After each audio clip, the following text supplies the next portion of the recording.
I want to bring in now Mark Martin, and he's the CEO of Martin Consulting, an aviation safety firm based in Asia, and he joins us now from New Delhi. Thank you so much for speaking with us here. So between the video, what we can see, and the latest information that we just got, if you were listening into our reporter, the fact that we heard that the plane was landing, then the tower warned of bird strike, the pilots called Mayday, and then apparently it hit this localizer and crashed. So what more can you tell us about what you think might have caused this?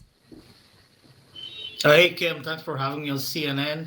Happy holidays, everybody, and fly safe. From what we know so far, when you got a bird strike on the 737, the 737 has got redundancies and backups and hydraulics. So you got two engines running hydraulic systems. So even if you got a bird strike on one engine, the second hydraulic system takes over and gives you your hydraulics to operate your landing gear. And even if that fails, you have something called a ram air turbine. Okay, so fundamentally, the 737 is a pretty well-designed aircraft, and obviously Boeing has spent billions of dollars on that aircraft. The bigger issue here is what caused that uncontrolled rapid descent. Now, what we know so far, Kim, is that we're dealing with eyewitness reports and hearsay, and unless we get that flight data recorder, the DFDR, the CVR, pitch that together, also get hold of the ATC tapes, ADS-B out data, put that into a room, get guys to start looking at it. We're not going to know what actually went wrong. The video says he came down with the landing gear, his gear was up, his flaps were not deployed. And he came, from what we know, he came pretty fast. So obviously, he's broken a rapid descent over there, and he slammed the aircraft down the runway.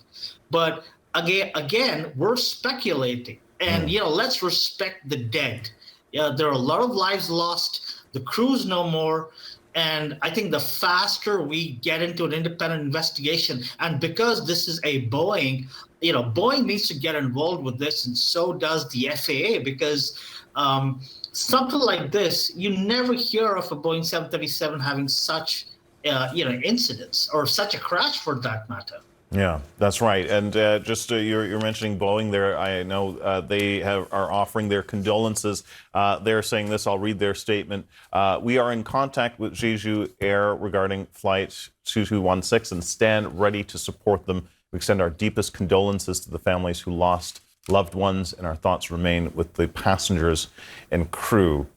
Right. Because Boeing has been embedded in the Korean market for an insane amount of years, and over the last 20 years, Boeing's got its own training facility, instructors, a whole training setup that Boeing has established over in South Korea. So the quality of Boeing pilots in South Korea is pretty good. And I know some of them, but here we're dealing with a situation where clearly everything failed. It was something catastrophic occurred on that aircraft. And even if you got a dual bird strike on both engines, well, you can still bring that airplane down quite safely. So, like I said, let's not speculate. Everything is he said, she said, and hearsay. Let's break that out. Let's break it down to a proper full-blown investigation. Let the FAA get involved. They should be there checking that aircraft out, and it's going to take time, Kim. This aircraft has to be pieced together in a hangar. And but it's got to happen fast, and tough timing with the holiday season. Yeah, absolutely. And you mentioned South Korea. We know that they're, as a nation, very highly rated in terms of their aviation record. I'm wondering if the crew... Safety record, yeah. Yeah, and our safety record. I wonder if our control room can pop up the live images that we were seeing earlier of what they're actually doing right now. And we're seeing, firefighters and other personnel sort of combing through the wreckage. They're going around looking in the area of the crash.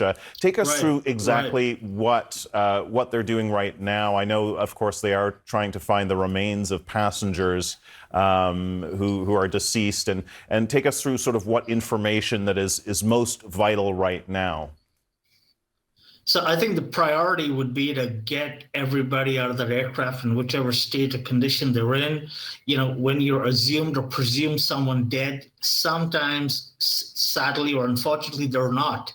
And you got to get them immediate medical attention, because as much information that you can get from passengers on board and survivors is absolutely critical to piecing, to getting that puzzle together to figure what went wrong.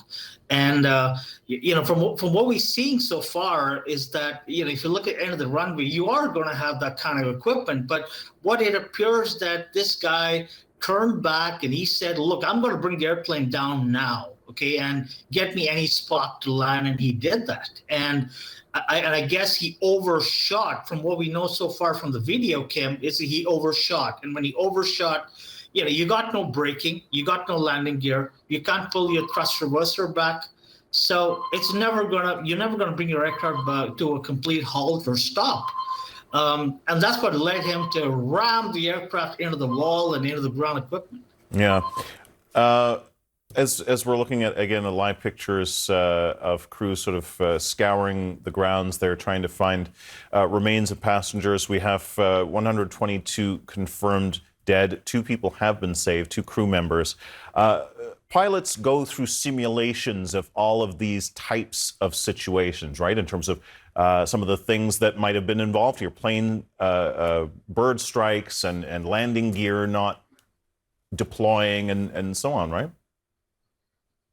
Oh yeah. I mean, some of the flight simulator scenarios are aggressive or nasty. I mean, they throw everything at you: engine failure, bird strike, doors blowing out. I mean, pretty much the worst that can happen. And pilots are trained to bring an aircraft down with the highest level of safety procedures, and everything is taught to you by the book. You're not there to do your own thing.